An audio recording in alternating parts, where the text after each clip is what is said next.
My brothers had been in the business for quite a while, since in the 40s. And when I got out of service in 1956, and that's when I started my business.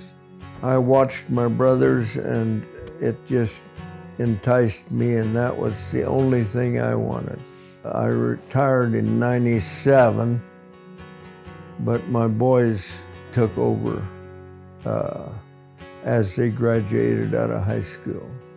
Some of those decisions that I always thought I had a perfect answer on, and I had to make those decisions myself, they were harder than it looked like when I wasn't making decisions. So those were harder, but the good part about that is that I always had Dad there still doing it, and we asked a lot of questions. And then I ended up playing that same role for my kids, and so me not going out anymore, now I'm still getting a few of those questions. I had the advantage of watching my dad work as a kid, and then, the more I got off on my own with my own equipment, there's still lots of questions to be asked, and I'm really fortunate that I was able to ask him those questions. I also had uncles that were in the business that I could ask them questions, and my grandpa didn't retire till I was a few years into it also, and so I was just really, really fortunate to have those guys available to ask questions to, so that I could learn to do what I do and do it well. I do remember the first year it being lonely. I did have my mother-in-law on harvest, but we weren't together all the time.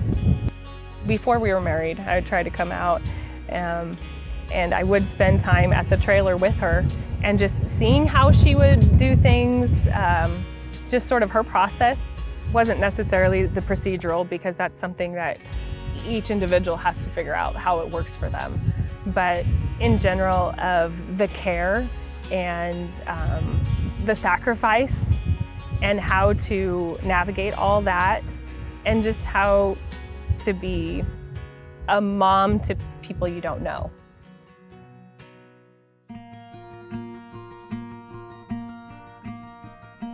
I bought my first combine when I was 18, when I was a freshman in college. Before that, my brothers and I, we talked our dad into custom cutting locally, because he had bought a bigger combine, and we started cutting for neighbors. And then when I first started my business, I cut with my dad. But when I would leave the area, I cut by myself.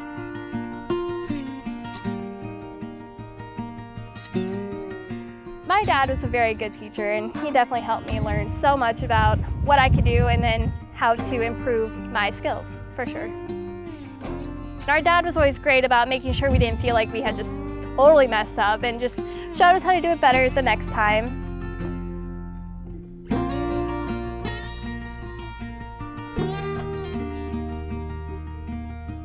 I've had so many people around here that are probably in their 70s or 80s now, that were 20, 30 years older than me, that would always give my name out to other people, because they felt like I was trying hard and I worked hard. And I have all the respect in the world for people like that too, because you've got to give these young people a chance. If they're hard workers, they're gonna succeed, and they're gonna do it right.